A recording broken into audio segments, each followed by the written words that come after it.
আজকে আপনাদের সাথে আলোচনা করার বিষয়টা হচ্ছে যে প্রথমবার শারীরিক মিলন বা সহবাসের ক্ষেত্রে স্বামী স্ত্রীর ক্ষেত্রে আমাদের করণীয় কি বা এই ব্যাপারটাকে আমরা কিভাবে হ্যান্ডেল করতে পারি। বিয়ে বা যেটাকে আমরা বলি সামাজিক বন্ধন, এই বিয়ে ব্যাপারটার মাধ্যমে দুইজন মানুষ স্বামী বা স্ত্রী হিসাবে সমাজে স্বীকৃত হন এবং তারা ইসলামেও কিন্তু একটা বিশেষ ধরনের পারস্পরিক বন্ধনে আবদ্ধ হন। অতএব তাদের পারস্পরিক মেলামেশায় সেটা আপনার শারীরিক হতে পারে, মানসিক হতে পারে, সেটা সামাজিক দিক থেকে ইসলামের দিক থেকে কোনোভাবেই কোনো বাধা নেই। কিন্তু প্রথমবার যখন স্বামী স্ত্রী দুজন একসাথে শারীরিক সম্পর্কে আবদ্ধ হন তখন দেখা যায় তাদের মধ্যে অনেকটাই জড়তা কাজ করে, একটা ভয় ভয় কাজ করে। অনেকে চিন্তা করতে পারেন যে আমার ব্যথা হতে পারে, আমি হয়তো কি একটা ভয়ঙ্কর পরিস্থিতির মধ্যে পড়তে যাচ্ছি, একটা জড়তা কাজ করতে পারে, কিভাবে অ্যাপ্রোচ করবো আমি তাকে।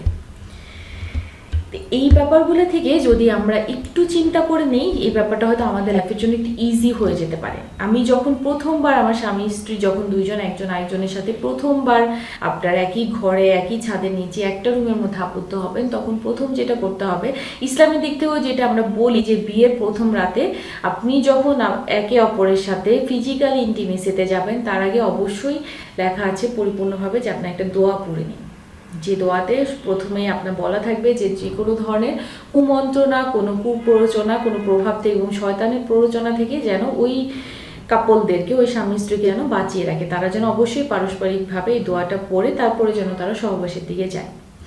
প্রথমবার যেটা করতে হবে, দুইজনকে একে অপরের অনুমতি নিতে হবে, একজন আরেকজনের চাহিদাটাকে প্রাধান্য দিতে হবে, আরেকজন যে ভয় পাচ্ছে বা তাকে একটু মানসিকভাবে আশ্বস্ত করতে হবে। প্রথমবার শারীরিক মিলনের ক্ষেত্রে অনেকেই দেখা যায় যে পরিপূর্ণভাবে সেটা নাও করতে পারে, এতে আরেক সঙ্গীর উপর বিরক্ত হওয়া যাবে না বা তাকে ছোট করে দেখা যাবে না। সেক্ষেত্রে আপনার আরেকজনকে সাপোর্ট দিতে হবে। যে ব্যাপারটা হয়তো প্রথমবার, এটাতে কোনো একটা ভুল হলেও হতে পারে। অনেকের ক্ষেত্রে দেখা যাবে যে প্রথম শারীরিক মিলনের ফলে নারীদের কিছুটা হলেও রক্তপাত হয়। যদি আপনার হাইমেনের পাতলা পর্দাটা পেটে গিয়ে থাকে সেক্ষেত্রে প্রথমবারের মতো, তাহলে দেখা যায় রক্তপাত হয়, অনেকে এতে আতঙ্কিত হয়ে যায় এবং পরবর্তীকালে আবার ফিজিক্যাল রিলেশন করতে আপনার ভয় পায়। সেক্ষেত্রে চিন্তা করতে হবে যে না, যেহেতু এটা প্রথমবার এরকম আপনার হচ্ছে, আমি আমার সঙ্গীকে, আমি আমার স্ত্রীকে কিছুটা হলেও আশ্বস্ত করব। এতে সে পরবর্তীকালে এতে দুইজনের মধ্যে আপনার শারীরিক সম্পর্কে আরেকটু হলেও আপনার শ্রদ্ধাবোধ তৈরি করবে এবং একে অপরের পারস্পরিক বন্ধনটা দৃঢ় হয়ে আসবে।